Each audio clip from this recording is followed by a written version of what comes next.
Ал көл таусар, ертегілер еліне қалай келгенін құралы айта бер. Балалық шағың жайлы естігін келіп тұр. Суға тоймайтын қамағай болған шығарсың сірә.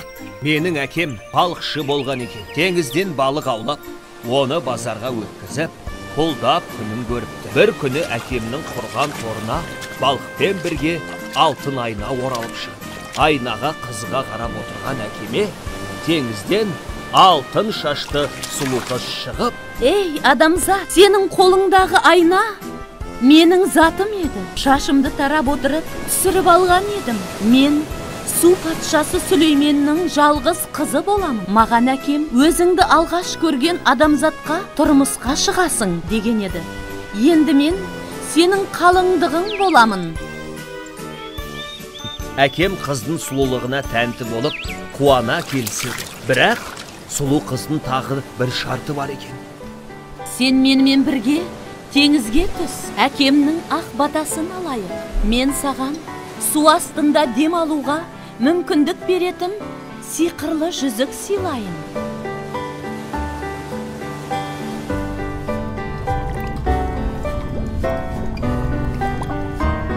Осылайша әкем қызбен бірге су асты патшалығынан бір-ақ шығыпты. Сүлеймен патша үлкен той жасап, қызына ақ батасын беріпті. Бақыттан басы айналған әкем сол қызбен бір жылдай теңіз түбінде өмір сүріпті. Бірақ жер бетіне деген сағыныш әкемнің жанын мазалай беріпті. Ол қыздан еліне қайтуға рұқсат сұрапты. Қыз қимаса да жылай-жылай келісімін беріпті. Ол кезде менің анамның аяғы ауыр екен. Әкем жер бетіне шығып көңілі жайланған соң қайтадан өз кәсібіне кірісіпті. Бірақ күннен күнге су патшалығындағы сұлу жарына деген сағынышы басым бола бастапты. Күндердің бір күнінде әкем теңіз жағасында қалың ойға батып отырса, алыстан толқынмен жүзген алтын сандық көрініпті.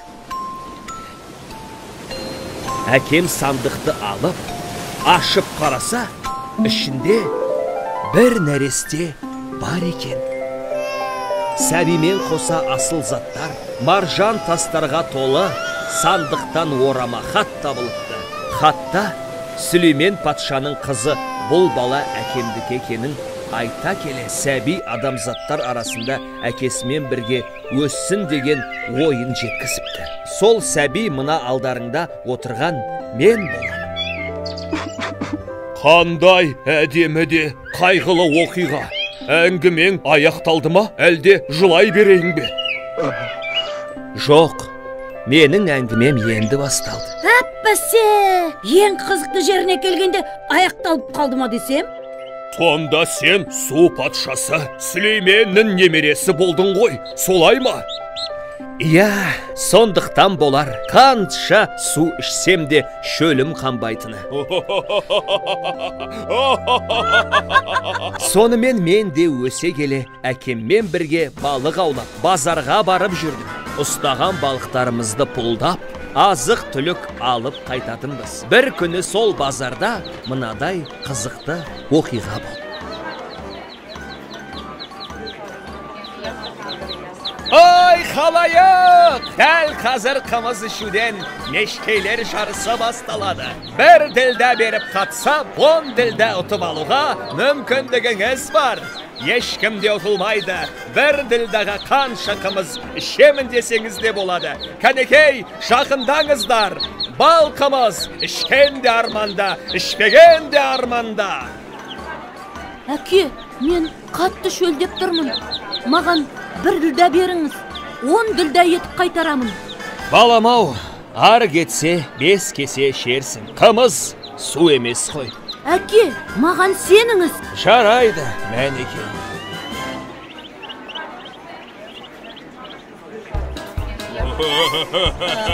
Ей бала, бізбен жарысқан не тенің, әлде ақшан көп бе? Қадысса несі бар? Баланың бетін қайтармаңыз. Әкел ақшанда. Ал халайық. Енді бәске ақша тігіндер. Кім жеңеді екен? Әке, маған сеніңіз.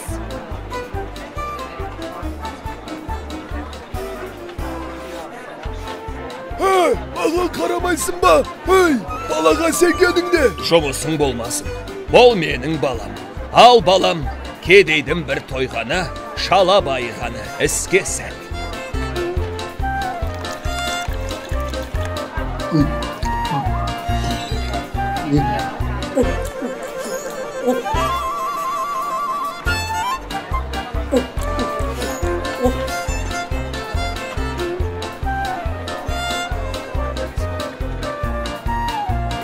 Қымыз таусылды.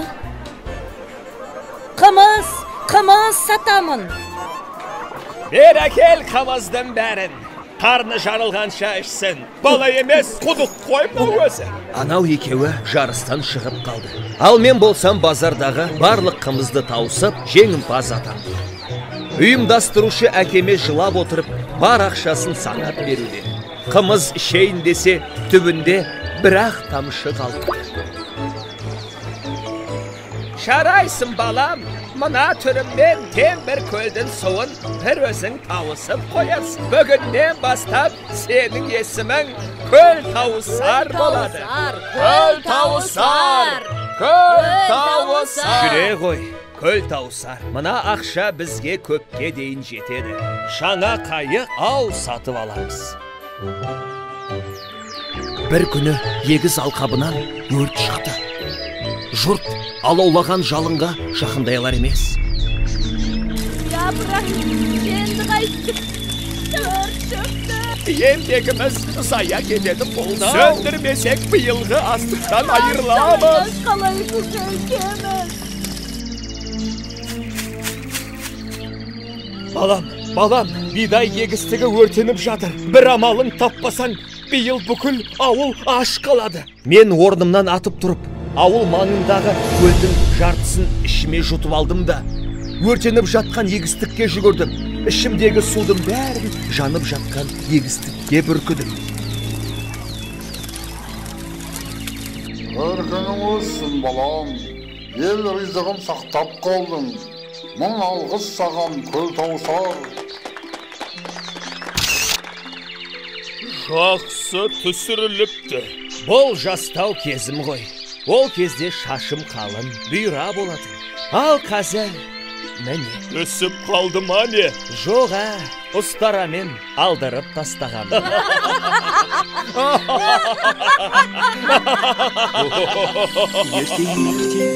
Ертеде, ешкі жүні біртеде, ертек айтып бермесен, ұйықтамайтын еркелер.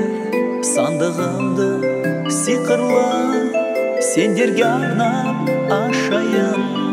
Сандық толы ертегі шашу еді.